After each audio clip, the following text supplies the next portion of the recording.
my opponent, everybody, taking time out to come here today. I'd like to start off by saying, a lot of you know me, or probably most of you, some of you don't.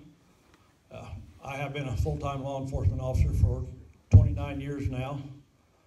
Started with the City Police Department in '89, went to full-time police academy, worked there a little over a year, went to Edgar County Sheriff's Department where I've been ever since. I've been involved in all aspects of law enforcement, or not that there's a lot in Edgar County, but the patrol, I've been all over, know the county well, know a lot of the people well. It's been a career for me. We've seen a lot of good and seen quite a bit of bad, so I think the good outweighs the bad in Edgar County. As sheriff last 4 years, we have done a lot with the methamphetamine problem. It goes along with the burglary problems. We've done what we could with that. We've got limited money to work with and limited resources, but we make do with what we got. I've been here for public eye for 4 years now, so I guess what you see is what you got, and I haven't got a whole lot more to say, so I'll let Tom have it now. Thank you, Jeff. I appreciate it, and I do want to thank you for your 29 years. That is an accomplishment anywhere, and I mean that, sir. Those of you that don't know me, I'm Tom Dolan. I am the Republican candidate for Edgar County Sheriff, and it's an honor to be here. Thank you all for coming. Honestly, I did not know how many people would come out for such a thing as this, so it's just really beautiful to see you all here, interested in what's going on. I'm grateful for the opportunity to be the Republican nominee, and I'm really grateful to have a chance to talk to you guys tonight. A little bit about me. Most people think of me as the fitness guy at the fitness center, but you may not know that I have some management experience beyond that. I was the general manager for a station up in Danville, and it was failing. Went up there, we turned it around. I had a great team and made it so successful that our #1 competitor came in and purchased us. And then I got fired because they cut us all loose. But what that did is that gave me the opportunity to focus on building another project I had. I opened a business up there. And I ended up selling that 8 years later, and that let us buy the building down here on Wood Street. And I've been there ever since, 18 years, and I think most people would probably see that as a success. You may not know that I'm also a police officer. I'm very grateful to have a chance to serve that way. I always wanted to be a cop. I grew up in a neighborhood across the street from the sheriff's department where I lived, and I wanted to be one of them. And it wasn't in the cards until 2007. Then I had an opportunity to join a small city police department, and they sent me to the police academy.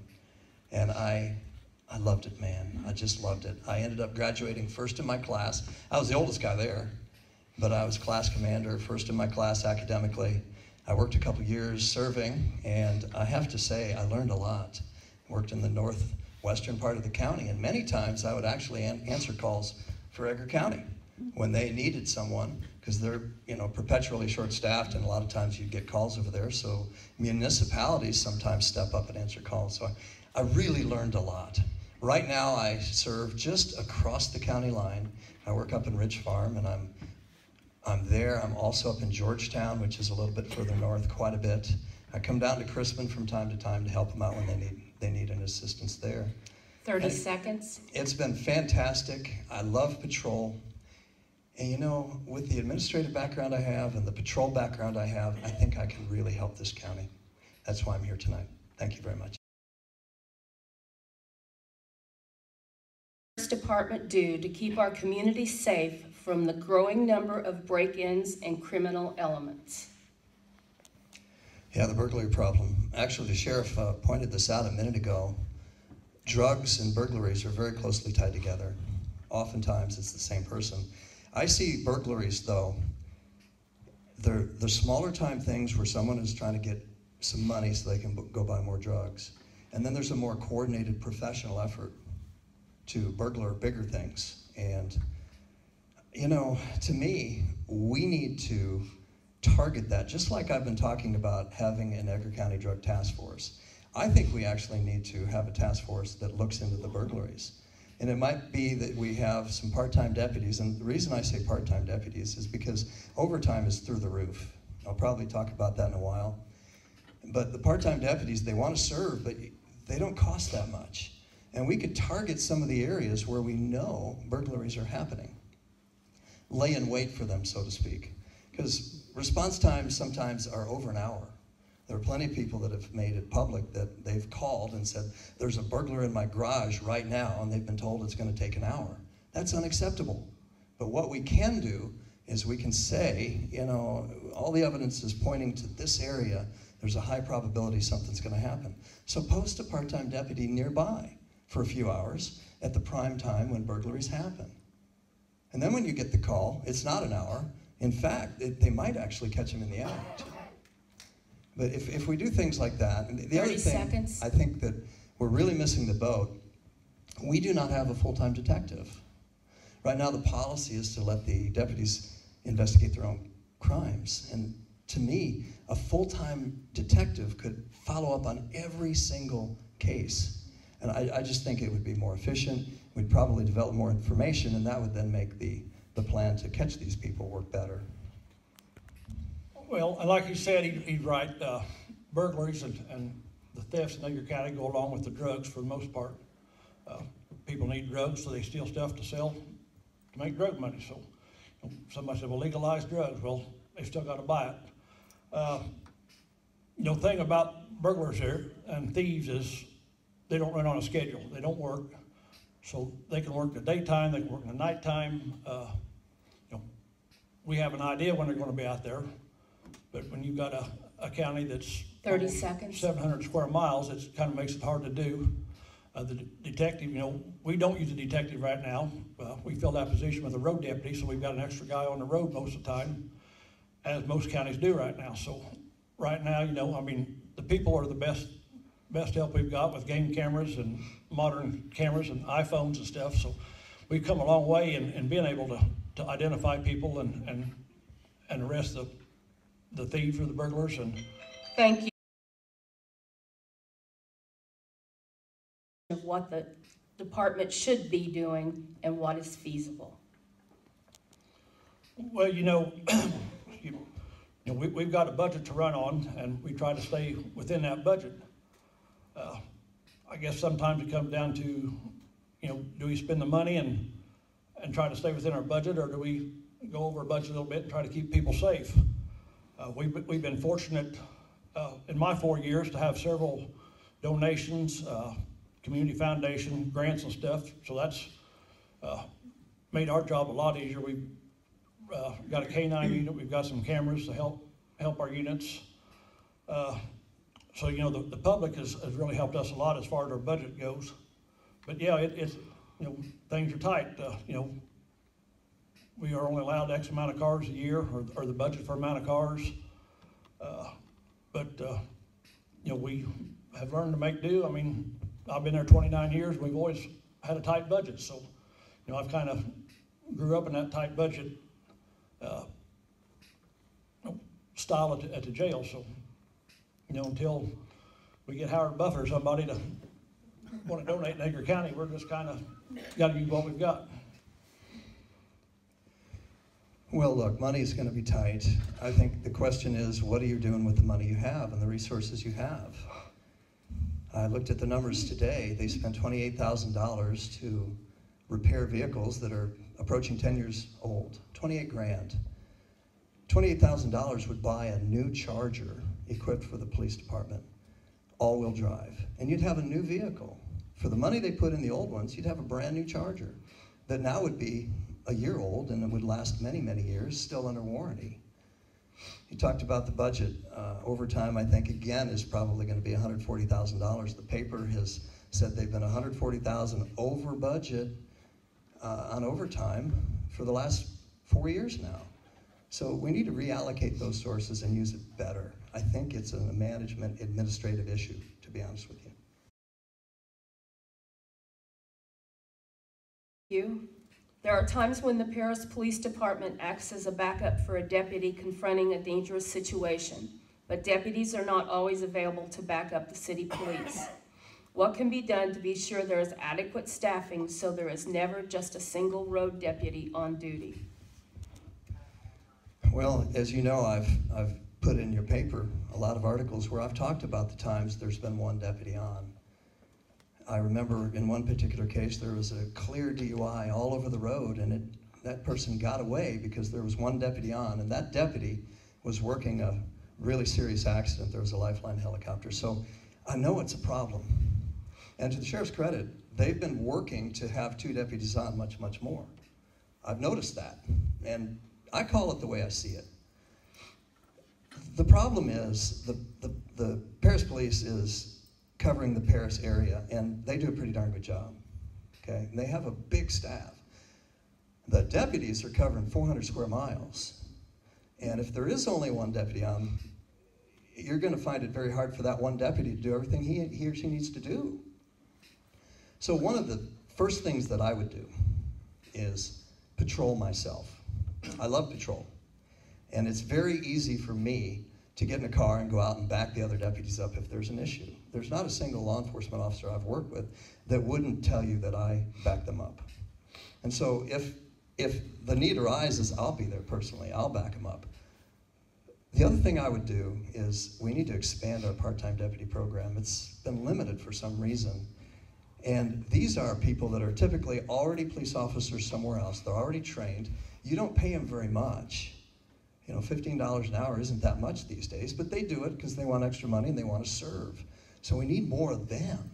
And then if we're short, we can call this longer list and make sure we have the coverage we need. 30 seconds.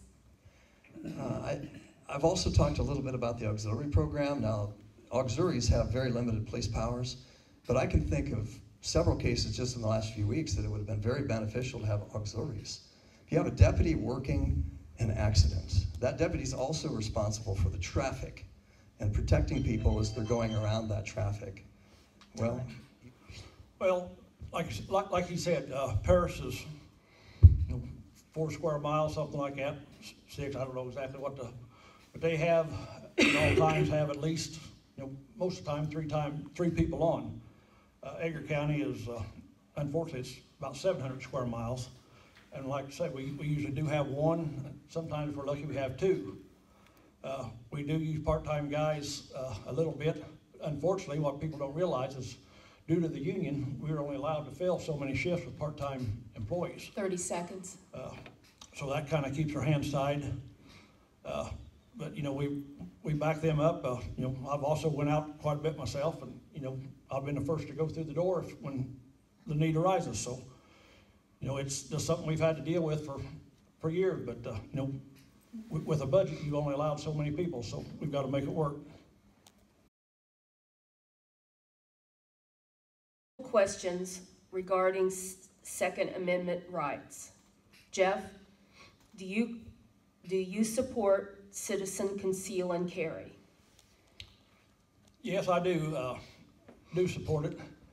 I reckon the biggest thing that I tell people when I talk to them about it, a lot of people come to me about it, and what about it? What about the concealed carry? What do we need to do? Can you recommend somebody? But the people need to go a little farther than just get their concealed carry. Everybody wants to protect what's theirs. I understand that. Don't have any problems with it. The problem is if an intruder ever comes into your house and you have to shoot somebody, regardless of how much of a lowlife that individual is, they are probably somebody's brother, sister, mother, mom, dad, or something. So you need to have lots of insurance in the name of a good lawyer, because somebody will come after you. Like I say, and I talk to people all the time, even with the burglaries here lately, people talk about, if they catch them in their property, they're going to shoot them. I said, well, you got a right to defend your property, but there's a line there. So, yeah, I'm all for it. I do wish that the sheriff's department was like Indiana, had a little more say-so in who got them. I mean, I don't know of anybody that's got one that shouldn't have, but I know there's probably people out there that have turned in applications the state has just handed them to, and, you know, knowing what we know, you probably shouldn't be carrying a gun around all the time, so. Can I, Yes, can I ask a follow-up on that? Yeah. Because I don't know a lot about conceal and carry, and Tom, I want you to talk about this too. So in Indiana, as I understand it, they can keep somebody from getting conceal and carry, or is that correct? I believe in Indiana, you go to your, now, I'm not sure, but it used to be that you went through the sheriff's department, and they, you know, approved or disapproved of it. So they had a local, you know, like if you wanted one, you bring it to me, and I'd look at it and fill it out, and I could approve it or disapprove it. But see, they don't come across our desk here, so. It goes to the state police? Through the state police, yeah. Okay. You have 30 seconds. Well, I happen to be a concealed carry firearms instructor, and I do a lot of classes. I'm also a certified firearms instructor for law enforcement, so I can help them train and I can recertify them. So I'm very Second Amendment, and I'm very concealed carry oriented. Now, as an officer, I'm not concerned about people with concealed carry. Now, when we pull them over, we'll find out if they have a firearm, but it doesn't bother me at all. I'm concerned for the people that don't go through the process and don't follow the rules. 30 seconds. And that are going to break the law. Those are the people I worry about. I'm never, honestly, ever worried as a cop. No, I'm never worried about people with concealed carry licenses. They've been vetted by the state of Illinois. They don't have felonies. They're good people. So I'm all for it.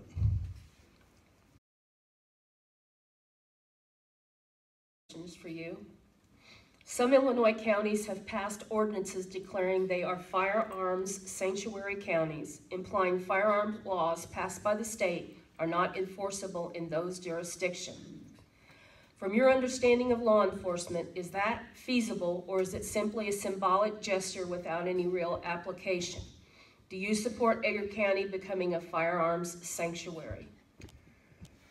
Well, there's a lot there. Here's the thing. It is extremely symbolic. It is entirely symbolic, and it has no legal basis. Now, I certainly appreciate what they're doing. And the main county, believe it or not, in the whole country is Effingham County.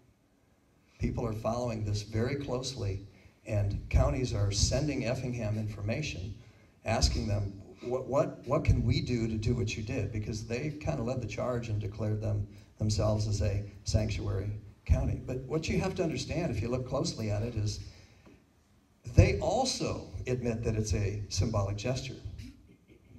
You got to understand, in law enforcement, we carry guns. We are very pro-gun. We understand that when you need one, you need one. And if you don't have one, you're in big trouble. So we're definitely there. And many people may not be aware that Edgar County's been looking at this. I've been at a couple board meetings where they've discussed it.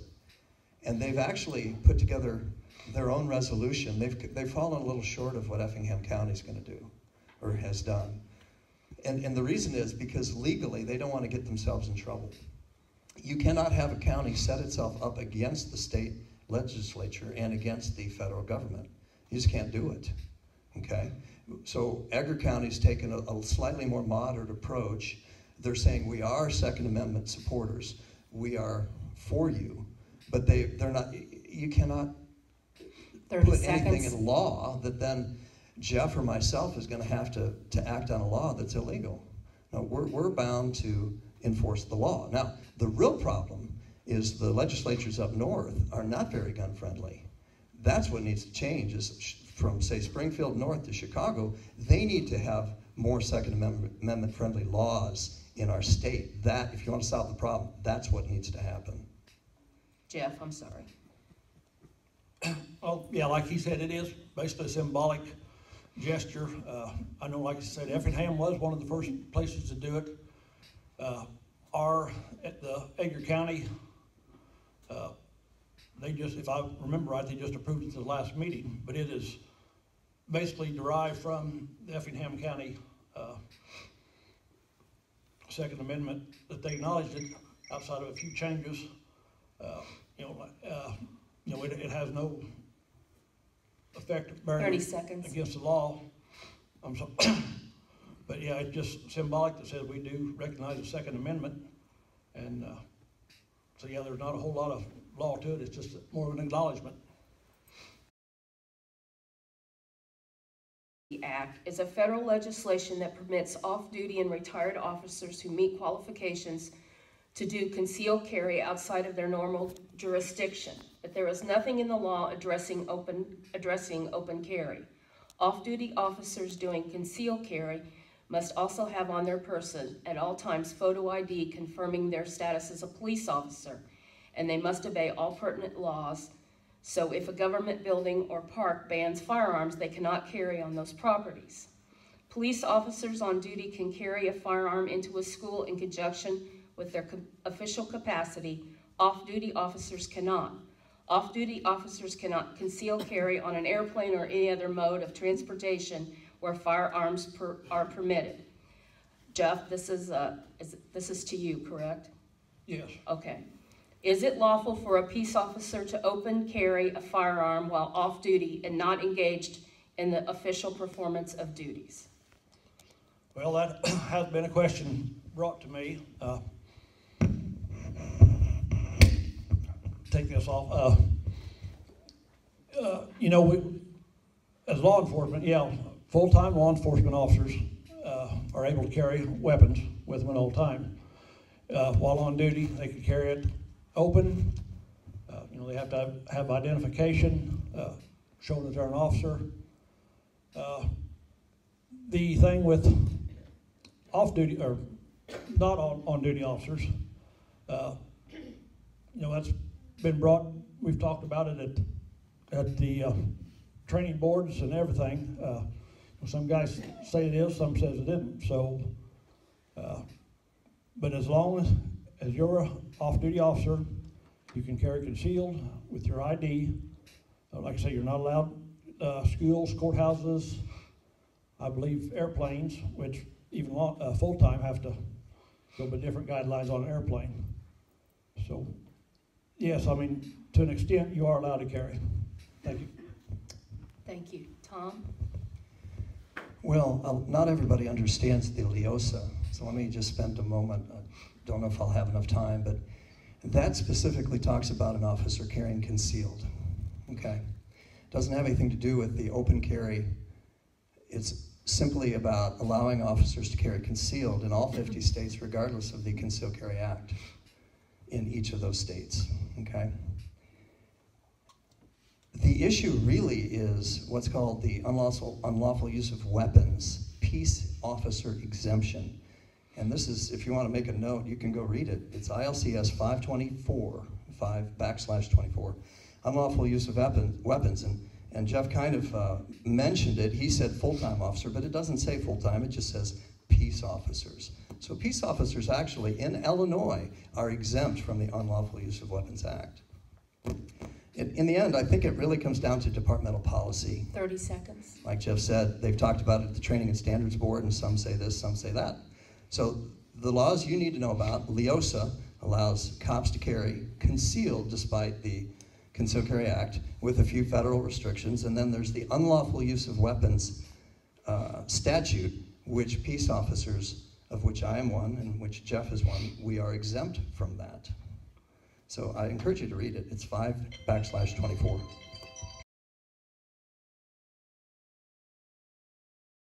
The department does not have a dedicated detective. Is there a reason why? I have no idea. Okay. You know, I've been talking about this for a while. Again, you need to understand some of the background. They have had 2 detectives in the past. Most recently, they had a detective, and I knew him. Of course, Jeff knew him. Many of us knew him in the community. And he was struck with an illness, and he recovered from it. And then later it came back. And unfortunately, he succumbed to it. It was a fatal illness, and he died, was it maybe 2.5 years ago now? Well, let me ask you this then. Does the department need a full-time investigator? Well, absolutely. Let me continue, please. Okay. When he died, that left a tremendous void in the department.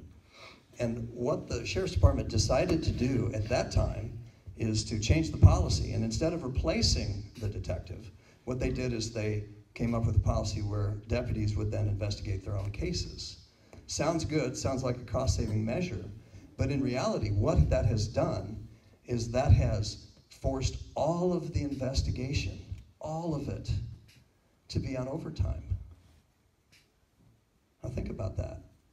Instead of an officer dedicated, spending all of their time on straight time to investigate crimes, now the policy is to investigate these crimes on overtime. The other thing I would say is this detective was also chief deputy at the time. And I personally don't think that someone can be a chief deputy and a detective and fully make the most out of either role. They might be more than qualified to do either one in and of themselves, but I don't think it's a wise idea to have that individual do both. And that's the way it was then. And then when he died, they never replaced him. So all the investigation is on overtime. It's not possible, no matter how good this deputy and investigator is, it's simply not possible to follow up on every case. I have had countless people tell me about cases that have not gotten followed up on. We need a full-time detective. We need it.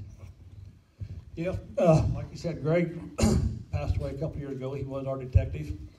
At the time, you know, a lot of people wanted more road patrol. Yes, we do have a lot of stuff that needs investigated. I've got 2 or 3 guys that do specialize in different things. I got some guys do drugs, some guys sex crimes. So rather than pay one full-time guy, yes, we do pay some overtime, and you know, I got 2 or 3 guys that specialize in different type crimes. You know, even with the detective, you still have to pay overtime if they work late. I mean, everything doesn't happen during daylight hours, so they're called out at night. You know, they wanted more people on the road, so that was one way we could put more people on the road. 30 seconds. Like I say, it does. We do have to pay out some overtime, but we've been pretty successful solving our thefts. We do, you know, 2 or 3 guys work together. We have done a lot of drug busts, meth lab busts. Thank you, Jeff. Okay, thank you. County Jail has a history of receiving critical reviews by the Department of Corrections, citing the need for repairs. How do you plan to handle repairs, and where is the money coming from? Well, if you read the articles I've written. I think it was, yeah. Oh, I am. Are you sure? Okay, my apologies. Yeah, he was it's yours. Mine. Okay, well, the Edgar County Jail, as everybody knows, was built in 1892, I believe. I've been there 29 years, and I'm not sure the jail's probably passed an inspection since I've been there. Yes, it's rough, but you know, we plug along on it. I know in the past there's a lot of stuff been let go. When I got in, I had to work on it. You know, and we're constantly working on it. Prisoners, you know, we've got more prisoners than we really need in there sometimes. Most of them, they're hard on things. You know, phones, doors, beds, you name it, they like to tear it up. So we have to spend a lot of money just on repairs. And yeah, right, like I say, we haven't passed any in our inspections for a while. We try to comply. Right now, I'm in the process of hiring 2 more corrections officers. That will make things a little easier in the jail. But like I say, they cost money to get them. I have got the board, I believe, to approve them. But you know, we just plug away when we get a chance to. We've redone shower, we've redone doors, new lighting. We are now getting a energy grant from the government. A lot of that money will go towards the jail and new lighting, some new heating systems. 30 seconds. Windows. So with this grant, we'll get a lot done. We've got a new camera system to be installed between the jail and the courthouse. That'll make things easier, make us better to watch everybody with, watch over everybody, see what's going on, maybe prevent a lot of the stuff that gets tore up.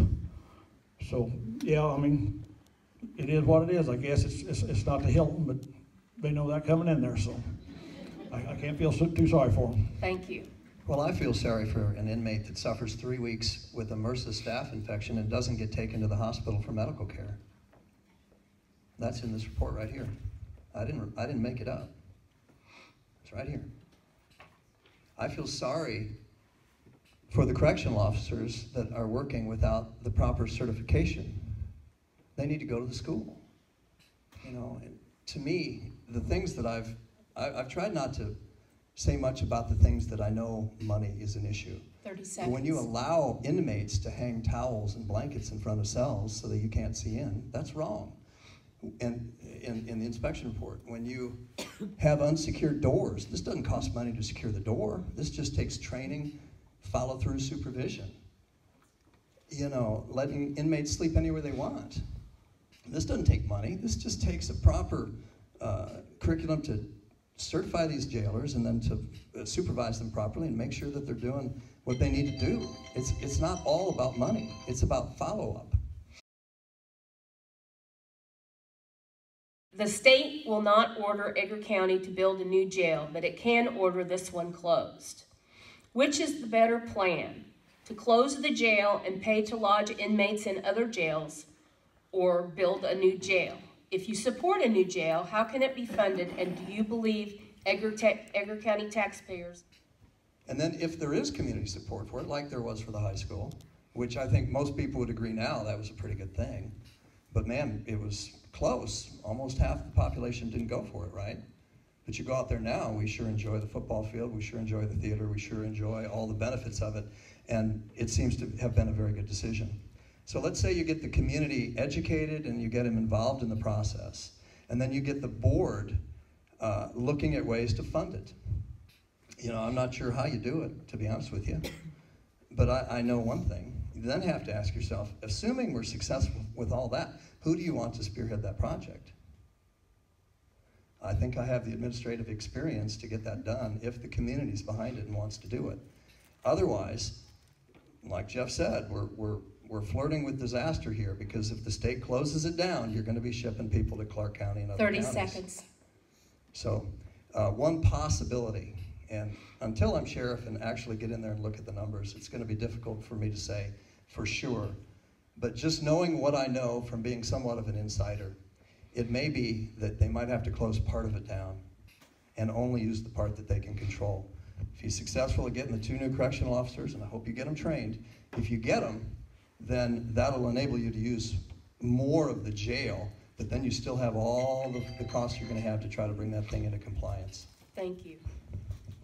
Well, when I took office 4 years ago, one of the first things I did was when I went to Colorado to the National Sheriff's Association. They have a planning of a new jail institute. Spent a week out there. We've done a bunch of studies, bunch of figuring. Me and 3 of the county board members went there actually. At that time, I had some county board members I thought might be on board. And here again, the big thing's money. But for the last 2 years, I have my suggestion to the county board is 30 seconds. A 1% sales tax on goods in Edgar County to fund it. Clark County does it. They take in $1,300,000 a year and use no general funds for the jail. So that alone for Edgar County Sheriff's Office would give us money to play with, plus put money aside to start production on a jail. I've recently went to Bloomington to their new facility, and jails can be built from start to finish now in a year's time. So, thank you. Residents have mixed opinions regarding the use of SUVs by deputies. Some residents favor traditional sedans for patrol duty as being less expensive to purchase and more economical to operate, and for some that is perceived as a better use of tax dollars. What is your position on the best type of vehicle for road patrol? Me, right? Okay. Well, like I said, Edgar County is almost 700 square miles. We've got 114 miles of highways, about 140 miles of country roads, and about 850 to 900 miles of township roads. If anybody's been around a jail now, most of the deputies are driving SUV vehicles. In Edgar County, if you do anything off the main highways before the year is out, you need an SUV. With state bid prices, SUVs are usually not but $1,000 to $2,000 more than a car. Gas mileage is relatively the same. I know some of the new vehicles we got are getting 18, 20 miles a gallon, and the cars are about the same. In a disaster, everything doesn't happen on the highway. Some of them are out in fields, some of them are up lanes. You know, in the wintertime, it don't take much snow. We've had cars there. Guys that drive the cars usually have to bring them into the jail, park them, and get an SUV to go out and do their patrol. I know several guys like myself. You know, without an SUV, I couldn't get out of my driveway in the wintertime a lot of days. So, you know, SUVs are more practical. They can carry more gear in them. They can get you where you need to be. You know, like I say, dollar for dollar, there's not a big difference in the initial cost of them. So, you know, 30 seconds. a rural county like Edgar County, you know, to me, SUVs are more practical.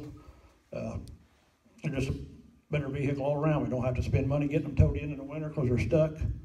You know, if we can't get somewhere, we can't do anybody any good. So that's why we've got them. Well, I'm very interested in seeing how those new Chargers that are all-wheel drive, how they actually function off the road.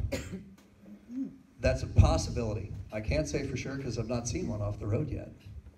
Okay, but I can tell you this. They have a new Explorer. It's a 2018 police special sitting up at the jail. It was approved for purchase August of 2017. They finally purchased it and took delivery August of 2018, a year later. Meanwhile, they're spending $28,000 on these used vehicles falling apart. It's still sitting up there. It's behind the jail right now. No markings, no external light bar.